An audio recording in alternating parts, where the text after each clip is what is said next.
Hello hi welcome back to our channel Nani Madhu kitchen and vlogs. ఈరోజైతే ఒక special రెసిపీతోనైతే మీ ముందుకు వచ్చిన టమాటా చారులో ఎగ్ కర్రీ అయితే చేసేయండి. ఇదైతే ఆ చారులో వేయడం ముందుగానైతే మనం టమాటాలు అయితే కుక్కర్లో వేసి అయితే ఉడకబెట్టుకోవాలి. మామూలుగా గంజులైనా ఏం కాదు, నేనైతే తొందరగా అయిపోతుందని కుక్కర్లో అయితే వేసి అయితే ఉడికించుకున్నా. ఒక 2 విజిల్ తర్వాత అయితే విజిల్ తీసేసుకొని ఇవైతే స్మాష్ అయితే చేసుకోవాలి. ఇవైతే మంచిగా ఒక పప్పు గుత్తితోనైనా లేకుంటే చల్లారాక చేయితోనైనా ఒత్తుకొని రసం అయితే తీసుకోవాలి. ఇదైతే మంచిగా చల్లారినాక చేయితోనైనా ఏం కాదు, నేనైతే ఇట్లా పప్పు గుత్తితోనైతే మంచిగా రుద్దుతున్నాను.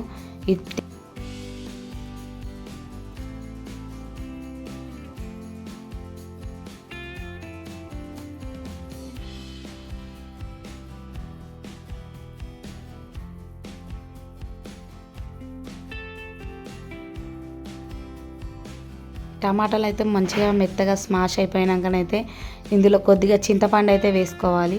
చింతపండు అయితే వేసుకుంటే కొద్దిగా పులుపుదనంతోనైతే టేస్ట్ అయితే బాగుంటుంది.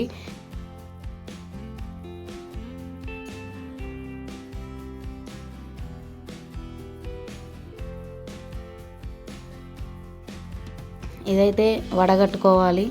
మనమైతే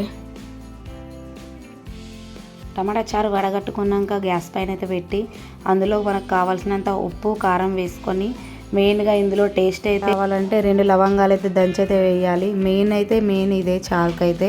ఇదే చారు మసిలిన తర్వాత కాసేపు అయితే దించుకోవాలి పక్కకు. స్టవ్ పైన ఒక గంజి పెట్టి అందులో ఆయిల్ వేసి పోపు గింజలు వేసి అవి కొద్దిగా మాడిన తర్వాతనైతే కల్లేమాకు వేయాలి. అలాగే ముందుగా మనము కట్ చేసి పెట్టుకున్న పచ్చిమిరపకాయలు ఉల్లిగడ్డలు కూడా వేసి ఫ్రై చేయనివ్వాలి. కొద్దిగా ఫ్రై అయిపోయిన తర్వాతనైతే మనకు పసుపు వేసుకోవాలి. పసుపు కూడా ఫ్రై అయిపోయిన తర్వాత మనం ముందుగా రెడీ చేసి పెట్టుకున్న టమాటా రసం అయితే వేసుకోవాలి.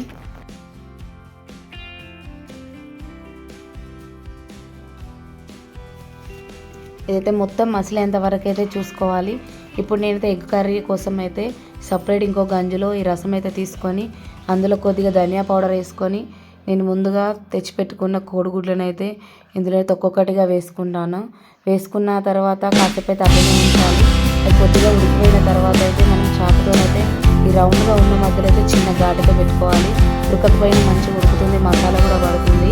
ఇదైతే మెయిన్ థింగ్, లేకపోతే లోపలికి ఉప్పు కారం కూడా పోదు, కొద్దిగా చప్పగా అనిపిస్తుంది. ఇట్లా ఘాట్లు పెట్టుకుంటే బాగుంటుంది. లాస్ట్లో గరం మసాలా వేసి దించితే టేస్ట్ అయితే అది